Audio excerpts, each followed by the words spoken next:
他那家里的房子，他父母住一套，另一套空着，他留着有什么用啊？那要不那个房子留着干嘛呀？你留着下崽吗？那你之前答应我干嘛呀？早知道你不想来的话，我压根就不跟你开始。当时追我的人多着呢。视频中逼着男方父母卖房拿钱，要在北京买房才能结婚的是晶晶，今年30岁。到底什么样的原因导致晶晶要逼着男方父母卖房子才肯结婚呢？这究竟是怎么一回事？麻烦各位帅哥美女们点赞一下加关注，今年必发大财，全家人身体健康，感谢大家的支持。你要是一开始跟我说你不能留在北京，我就不跟你开始了。多少人追着上赶着找我呀！你那么有本事，你找个北京本地的。不喜欢。啊，不靠谱。是啊，凭什么他不能为我留在北京？啊，对呀，是啊，我也不知道是为什么。难道我的意思就要别人控制吗？对，你可以不要别人控制。凭什么他们都不为我留下呀？反正你不为人家妥协，人家为什么要为你妥协呢？你要别人对你怎么好，你就对别人怎么好，不要老把自己太当人，把别人不当人。连涂磊老师都怒视晶晶，千万不要不把别人当人看。一上台的小王就大吐苦水，自己本想着在老家买房，自己发展的事业一直就在老家这边，而女友晶晶就坚持一定要在北京买房，两人就因为房子的事大吵了一架。那又是什么原因导致双方都不肯让步，要吵到节目组上面呢？这事还得要从小王家里拆迁说起。他老家有2套老房子，还有一套需要拆迁的那个比较面积比较大的平房。他父母就说那个11年把那个平房拆迁完了，我们在北京买房子。结果到现在2012年都快过完了，就是还没拆迁，还没动静。那不能怪他们家人。晶晶直白的话语让主持人震惊，政府这边还没拆迁到小王家里，这事又怎么能怪罪小王呢？况且这也完全不影响结婚，毕竟拆迁房子是迟早的事情了。但在晶晶心里又有别样的想法。那我没房子怎么结呀？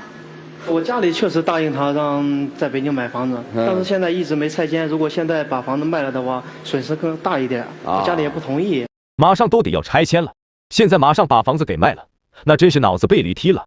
所以小王父母自然也不会同意，希望两人就在当地先结婚，毕竟已经答应了在北京买房子了。可没想到晶晶还是无法接受。一个人来北京好几年了，挺不容易的。那我怎么能说离开就离开呀？再说我在北京来了6、7年了，我一毕业就在北京，我就这么样的就走了，我那边一个朋友都没有。原本以为晶晶是因为某些特别原因坚持在北京买房，没想到是这么简单的一个理由，就要让小王父母卖掉马上拆迁的房，更让小王放弃自己在老家发展的事业。爱不爱早已一目了然了。就以为11年肯定就买一套房子了嘛。正在这个时候，就2011年的春节吧，就是说限购令就出台了。本来就没有那么多钱，现在有钱也买不了。限购令的出台，让本想在北京马上买房结婚的晶晶梦想破碎。在北京已经7年的晶晶，虽然百般不舍，但是也不得不接受这个事实。那已经30岁的晶晶倔强的性格，会因为这事选择低头吗？那限购限在哪儿了呢？纳税不够5年，现在才纳了2年半，还缺2年半。我就说先回老家结婚，对，然后结完婚，等那个条件符合，条件规定了，我们再来北京买房。商量的也行，他就是不回去，就一直非得待在北京。小王原来以为这次是上天都在帮助自己，可以让晶晶跟着自己回老家结婚，没想到晶晶还是不肯回去。都说嫁鸡随鸡，嫁狗随狗，晶晶的不愿意，小王也是毫无办法。主持人便建议两人可以在北京租房子住。这不提还好，一提小王更是火冒三丈，这究竟是怎么回事？提租房我还不来气，他呢就把老家的房子卖一套，卖一套把钱完了就存他卡里，就用这个利息来租房子。你是跟着钱过呢，还是就图他点钱呢？也难怪小王和家里人会如此生气，都已经快拆迁了，这个时候把房子卖了，日后的利息对比拆迁款，那真是9牛1毛。可晶晶还是没想明白，对此不依不饶。他那家里的房子，他父母住一套，另一套空着，他留着有什么用啊？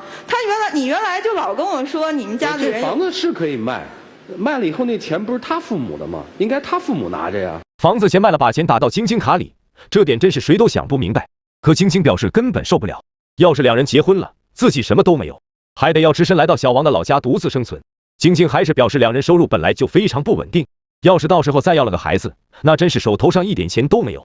还有就是他以前他老家，他就说老家总有人给他介绍女朋友，在认我之前，我就不知道现在是不是对我留一手。那要不那个房子留着干嘛呀？你留着下崽吗？都说了在认识晶晶之前去认识女孩子，现在再把这点不足为道的事捡起来说，那真是太不地道了。那对于卖房才肯结婚这事，主人公小王又是怎么想的呢？我说咱回老家结婚，什么都有，可以买新车新房，他就是不同意。你在北京有人吗？你就不舍得离开北京吗？你不介意他比你大60岁吧？我倒不在意这个。晶晶都已经30岁了，年龄也不小了，难得有个才24岁的小王这么懂事的去细化，还完全不在乎晶晶的年龄。晶晶的做法真是太强人所难了。在北京买套40平米的房子，都已经足够在老家买个100多平的房子，还能买上一辆好一点的车。只能说晶晶的想法大家一点都想不通。接着晶晶的一番话，让在场的所有人都惊掉了下巴。这究竟是说了什么？那你之前答应我干嘛呀？早知道你不想来的话，我压根就不跟你开始。当时追我的人多着呢。看来晶晶还不清楚自己目前的现状，年龄已经越来越大了，已经是从选择别人到别人选择自己了。能遇到小王这么好的家庭都不懂得珍惜，还对着小王口出狂言。因为晶晶的想法太过异想天开，小王家里人的态度也逐渐发生了改变。家里已经不同意买房，也不给我钱，我自己现在也拿不出这么多钱买房，我也在创业。你说咱俩该怎么办呢？咱俩还能再走下去吗？家里人的不同意，真是让小王百般头疼。要让一个才24岁刚出头，还在创业的小王拿钱出来北京买房，那根本就是不可能的事。看到小王对双方未来看不到希望，主持人也想听听小王心里是怎么想的。现在如果让你为了他到北京发展，你愿意还是不愿意？经过家里的同意，我会愿意的。你愿意？但是不会用那个钱来衡量。小王还是选择了让步，可以为了晶晶去北京重新发展事业，白手起家从零开始。因此晶晶也把自己心里的想法说了出来。这究竟是说了什么呢？家里特别穷的，真的什么都没有的话，那可以不要求一点。那既然家里也没那么穷，为什么就不帮一点呢？那我就想到，那就是不重视我。我如果换成一个他特别喜欢的女的，或者他父母特别看重的，很可能他都会以他的性格，没准跟父母撕破脸。为什么他为我做不到？社会上有句话是这样说的：人心是最不能测的。晶晶让小王去跟撕破脸来表明态度，这根本就是不可取的。晶晶还觉得小王就是太不重视自己了。要是小王肯和父母撕破脸，晶晶可以什么都不要，甚至养着小王都可以。由始至终晶晶都是觉得小王就是没有达到自己心里的那个标准，也对自己的感情根本没有那么深。对此小王的父母又是对晶晶怎么样的态度呢？现在呢，女方提出要买房结婚，因为我们那套房子呢，现在是不能卖，正在面临着拆迁。再者说了，我们就是这么几个儿子，我们也希望他们到我们这儿来发展。正常来说，女方结婚后就应该嫁去男方。晶晶这个做法就是想让小王做上门女婿了。如今逼着小王父母卖马上拆迁的房，这已经不是态度上的问题了，更是脑子里根本就不会算。对于晶晶的做法，涂磊老师又是怎么看的呢？女方是棵树，种在北京就不动；男方是只小候鸟，山东北京两地跑。其实也想有个家，可惜爱的是棵树。晶晶的固执想法真是难为了小王一家人，自己就常驻北京雷打不动了，就算是结婚也改变不了这个事情。涂磊老师继续缓缓说道：哪儿有爱，哪儿就是我的家，这是不变的治理。我相信女方在最开始的前2年，是因为工作，是因为深深的爱着北京这个城市，所以你要留在北京。都说因为一个人爱上一个城市，而晶晶是爱上了一个城市，却不舍得为爱的人而放弃。有时候大家也会在想，幸福其实就是跟着自己心爱的人在一起，无论去到天涯海角其实都一样。当深爱着的2个人分隔两地，那更多换来的只会是无限的痛苦。因此涂磊老师也把晶晶心里的想法直接看穿了，这其中发生了什么。而随着一段又一段的爱情都因为北京的原因而戛然而止的时候，北京就不再是一个城市，而是一个证明对方有多爱自己，为了我愿不愿意在北京留下来。涂磊老师的话语果然一针见血，其实晶晶更多的是放不下曾经的那段经历，或者如今在北京的那个男人，才是晶晶真正心爱的那一个人。所以因为一个人爱上一座城，这个观点是完全成立的。生活当中真正只有那些自私的人，只爱自己的人，才会提出一道又一道的难题，去考验对方，你是不是爱我？自私的人，只有爱自己的人，去考验爱人是否爱自己。这种人通常都是内心自卑的人，而通常测出的人心会发现对方根本无法满足自己，更或者会因为对方满足了需求，自己却永远无法满足。所以涂磊老师也得出了自己的一番结论。所以我认为你们俩之间不是爱情，你爱的是自己。第一段感情就是因为你不愿意和对方回老家，他也不愿意为你留在北京，所以你们分开了，是不是这个事实？是。通常自私爱自己的人永远都不会幸福，因为在晶晶的世界观里面，永远都只有别人来迁就自己。此时被涂磊老师戳中心窝的晶晶竟突然发飙起来了，这究竟是怎么一回事？是啊，凭什么他不能为我留留在北京。啊，对呀，是啊，我也不知道是为什么。难道我的意思就要别人控制吗？对，你可以不要别人控制，但问题是，爱情是双方的事儿啊。在爱情里，三观契合实在太重要了。你有你的选择，他有他的选择，不然再爱也会因为意见不合分道扬镳。只能说两人分开更多的是因为一方不够爱吧。那我都得听他们的，谁说的？爱情是凭什么他们都不为我留下呀？反正你不为人家妥协，人家为什么要为你妥协？由始至终，晶晶都只顾着自己想法。像小王这么暴躁的性格，都已经心甘情愿妥协的去迁就晶晶了。只能说晶晶太过不依不饶，永远不会为对方让步了。要是一开始跟我说你不能留在北京，我就不跟你开始了。多少人追着上赶着找我呀！你那么有本事，你找个北京本地的。不喜欢啊，不靠谱，不靠谱，还是他靠谱吧？晶晶前面说的这句话实在是太伤人了，真是连涂磊老师都完全听不下去。所以通过这件事，涂磊老师也希望晶晶明白一个道理，这究竟是说了什么呢？你要别人对你怎么好，你就对别人怎么好，不要老把自己太当人，把别人不当人。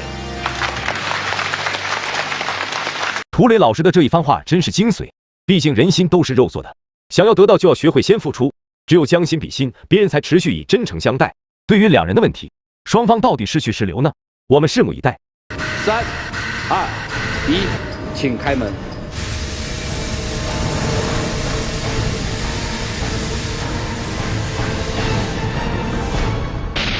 看来两人的去留，涂磊老师早已预料到结果，果然忠言逆耳利于行啊！涂磊老师不愧是让人最佩服的情感导师，此时连主持人都忍不住调侃一番，这其中发生了什么？去北京吗？来北京。要房子吗？